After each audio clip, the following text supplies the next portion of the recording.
ఓం నమ శివాయ.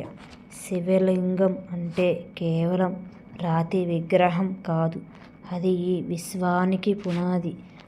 మనం చూస్తున్నట్టు ఈ పవిత్ర రూపం మనకు శాంతిని, ధైర్యాన్ని ఇస్తుంది. శివయ్యను అభిషేక ప్రియుడు అంటారు.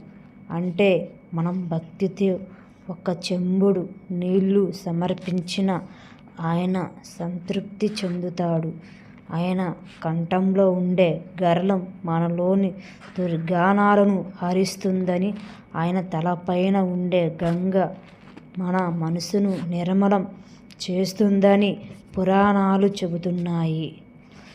ఏ కష్టం వచ్చినా శివ అని ఒక్కసారి మనస్ఫూర్తిగా పిలిస్తే ఆ భోలా శంకరుడు మన వెంటే ఉండి కాపాడుతాడు. భక్తులారా, పరమశివుని అనుగ్రహం మీపై, కుటుంబంపై ఉండాలని కోరుకుంటున్నాను.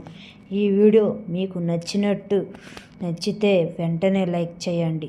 మీ మనసులో కోరిక నెరవేరాలని కోరుకుంటూ కామెంట్ బాక్స్లో ఓం నమ శివాయ అని రాయండి. మీ స్నేహితులకు కూడా ఈ పుణ్య విశేషాలను షేర్ చేయండి. వచ్చే వీడియోలో మరో అద్భుతమైన ఆధ్యాత్మిక రహస్యంతో కలుద్దాం. ధన్యవాదాలు. ఓం నమ శివాయ.